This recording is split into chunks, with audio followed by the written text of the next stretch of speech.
भैया अब मैं आपसे यह पूछना चाहता हूँ कि केमिस्ट्री के अलावा अदर सब्जेक्ट की स्टडी में क्या स्ट्रेटेजी अपनाते हैं। अगर अलग सब्जेक्ट का देखा जाए तो मतलब ज़्यादातर बच्चे फिजिक्स हो गया, बायोलॉजी हो गया, इंग्लिश, हिंदी, यही सब मतलब सभी बच्चे मतलब ट्वेल्थ में जाकर चुनते हैं।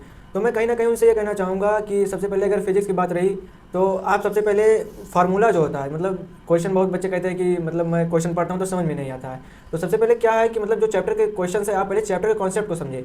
बहुत बच्चे हैं क्या करते हैं कि मतलब कोई फार्मूला आ गया तो उसको रट लिए, फिर फार्मूला रट के उसके फिर क्वेश्चन करने चले गए। तो कुछ क्वेश्चन होंगे मतलब जो आपके डायरेक्ट फार्मूला पे लग जाएंगे, आपको ज़्यादा सोचना नहीं पड़ेगा। लेकिन कुछ क्वेश्चन मतलब बुक में ऐसे भी दिए होते हैं जो आपको सोचने पे मजबूर कर देते हैं। तो अगर आप केवल फार्मूला फिजिक्स में रट के करना चाहते हैं तो मतलब आप उससे बहुत अच्छा कर सकते हैं, पास हो सकते हैं, लेकिन ये नहीं है कि मतलब आप बहुत कुछ मतलब केमिस्ट्री में अच्छा कर सकते हैं। क्योंकि फिजिक्स में ये होता है कि आप एकदम उसको बेसिक से शुरू करिए।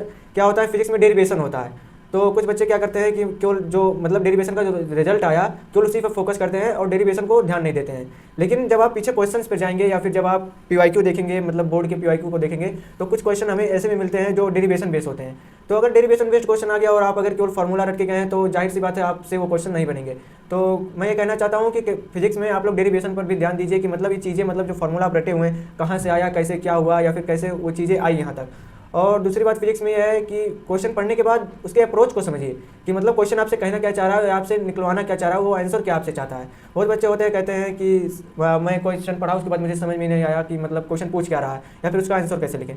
तो इसके लिए आप पहले क्वेश्चन को छोटे छोटे टुकड़ों में मतलब बांट लीजिए कि मतलब क्या क्या दिया है। सबसे पहले गिवन लिख लीजिए कि मतलब ये दिया है, फिर उसमें ये देखिए कि मतलब पूछ क्या रहा है। तो आप जैसे कि आपको ये पता चल जाएगा कि मतलब दिया क्या है और फिर उसके बाद हमें पूछना क्या है। उसके बाद फिर आप देखिए कि मतलब मैंने चैप्टर में इसके बारे में पढ़ा कहाँ है। तो अगर आप उसके बारे में पढ़े रहेंगे या फिर पीछे देखे रहेंगे तो अगर डायरेक्ट फार्मूला बेस होगा तो आप तो उसको डायरेक्ट सॉल्व कर ले जाएंगे। लेकिन अब वही मैंने आपको बात बताई कि अगर डेरिवेशन रहा, डेरिवेशन बेस्ड क्वेश्चन रहा, तो आपको कहीं ना कहीं चीज़ों की बेसिक जो मतलब वो टॉपिक रहेगा या फिर जो क्वेश्चन रहेगा उसका जो बेसिक होगा आपको उसके बारे में जानना जरूरी होता है, तभी आप वो क्वेश्चन कर सकते हैं। और दूसरी बात रही कि फिजिक्स में सबसे ज़्यादा जरूरी है प्रैक्टिस। आप कितने तरह के क्वेश्चन को प्रैक्टिस करते हैं ये आप पे डिपेंड करता है। बहुत होता है क्या मतलब जो लोअर लेवल के क्वेश्चन होते हैं वही करा के मतलब चैप्टर को फिनिश कर दिया जाता है, इससे कुछ नहीं होने वाला। आपको अच्छे अच्छे तरह से क्वेश्चन प्रैक्टिस करना है।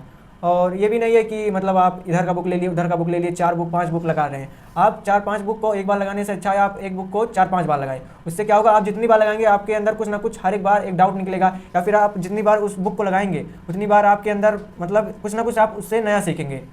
तो फिजिक्स में यही बात है कि मतलब प्रैक्टिस करिए, उसके बाद फार्मूला पे ध्यान दीजिए, और जो डेरिवेशन बेस्ड क्वेश्चन आते हैं कहीं ना कहीं आप डेरिवेशन को भी समझिए। और फिजिक्स को ये समझिए कि मतलब कहाँ से चीज़ें क्या आती हैं, क्योंकि अगर डायरेक्ट क्वेश्चन आ गया तब तो आप कर ले जाएंगे। लेकिन अगर आपको विजुलाइज करने के लिए आ गया या फिर आप उसको अपने समझ से करना चाहते हैं तो अगर आप चीज़ों को रटे रहेंगे तो बिल्कुल आप उसे नहीं कर सकते हैं। और अगर तुम लोग नए हो तो सब्सक्राइब करो, वो जो लाल वाला बटन है उस पर फूट फेंक के मारो या फिर मोमबत्ती, मुझे नहीं पता, बस क्लिक हो जाना चाहिए।